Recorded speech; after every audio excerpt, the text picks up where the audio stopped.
पन्ना tiger reserve के झिन्ना buffer क्षेत्र में एक दुखद घटना सामने आई है, जहां गश्ती कर रहे वनकर्मियों को लगभग 4 माह के एक तेंदुआ शावक मृत मिला, जिसके बाद प्रबंधन में हड़कंप के हालात हो गए। सबसे आश्चर्य बात तो यही है कि रिहायशी क्षेत्र के नजदीक होने के बाद भी 2 से 3 दिन तक मृत पड़े तेंदुए के शव के बारे में पार्क प्रबंधन को पता ही नहीं चला, जिससे प्रबंधन की लापरवाही साफ उजागर होती है। बता दें कि अपनी लापरवाही छुपाने पीटीआर प्रबंधन ने 2 दिन बीत जाने के बाद भी कोई भी प्रेस नोट जारी नहीं किया। इस पूरे मामले में पन्ना टाइगर रिजर्व की फील्ड डायरेक्टर अंजना सुचिता तिर्की ने बताया कि लगभग 4 माह का लेपर्ड का बच्चा झिन्ना बफर में गांव के पास जंगल के किनारे सब मिला और स्टाफ ने गश्ती के दौरान उसको देखा और फिर सूचना दिया, जिसके बाद पूरे एरिया को सर्च करवाया गया। उन्होंने बताया कि पीएम के दौरान उसके मृत तेंदुए के सारे नाखून, दांत, सारा कुछ इंटैक्ट पाया गया, जिससे शिकार की आशंका नहीं जताई जा सकती। फिर भी मामले की जांच की जा रही है। हालांकि यहाँ यह सवाल खड़ा होता है कि इतनी बड़ी घटना होने के बाद आखिरकार 2 दिन तक प्रबंधन को इसकी भनक क्यों नहीं लगी और डॉग स्क्वाड आने के पूर्व तेंदुए के शव को कर्मचारियों ने अपनी कमी छुपाने हटा क्यों दिया।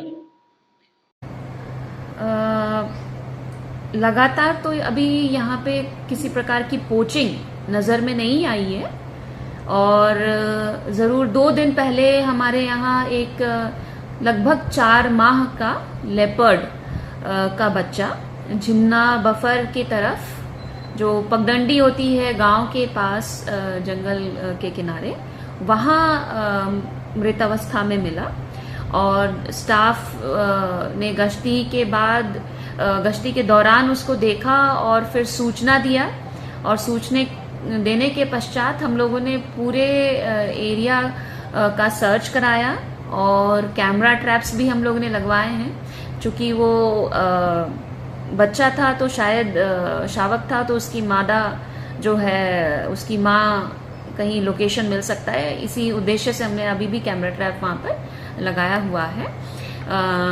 चूंकि ये रोड पर था या पगडंडी पर का था और उसके पीएम के दौरान उसके सारे नाखून, दांत, सारा कुछ इंटैक्ट पाया गया, तो पोचिंग या फिर शिकार का जो दृष्टिकोण है वो कम प्रतीत होता है इसमें। और हमने जांच के लिए सैंपल्स भेज दिए हैं अलग अलग शोध संस्थानों में, तो जैसे जांच से आएंगे रिपोर्ट तभी हम उसके मृत्यु का कारण बता पाएंगे, लेकिन प्रथम दृष्टया शिकार होना प्रतीत नहीं हो रहा है। 2 दिन बीत जाने के बाद भी प्रेस नोट जारी नहीं किया गया है। ये हमारे तरफ से थोड़ी त्रुटि हुई है, चूंकि ये प्राकृतिक तौर पे मृत्यु प्रतीत हो रही थी, तो हम लोगों ने प्रेस को अवगत नहीं कराया, लेकिन आज ही हम लोग प्रेस नोट जारी कर देंगे। डॉग स्क्वाड पहुंचने से पहले उसको दूसरी जगह पहुंचा दिया गया है, ऐसा क्या रूल्स है? जी, क्योंकि डॉग स्क्वाड वर्तमान में हमारे पास नहीं है। पन्ना टाइगर रिजर्व का जो डॉग स्क्वाड है वो अभी प्रशिक्षण प्राप्त कर रहा है ग्वालियर में, और हमें जो डॉग स्क्वाड है दूसरे वन मंडल से, कभी सतना से, कभी रानी दुर्गावती टाइगर रिजर्व से बुलाना पड़ता है। तो शाम होने के कारण रात्रि में डॉग स्क्वाड से सर्चिंग कराना संभव नहीं था, और इसी कारण से जो लेपर्ड की जो बॉडी है उसको सुरक्षित रखा गया।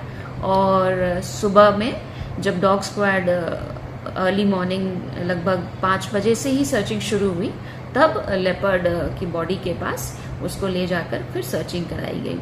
लेकिन चूंकि पोचिंग जैसा कोई परिदृश्य वहाँ पे नहीं लग रहा है, इसी वजह से संभवतः डॉग स्क्वाड वहीं आसपास में ही विचरण करता रहा, लेकिन किसी व्यक्ति विशेष या किसी घर की तरफ वो नहीं गया। बुंदेलखंड पुलिस के लिए पन्ना से अरमान खान की रिपोर्ट।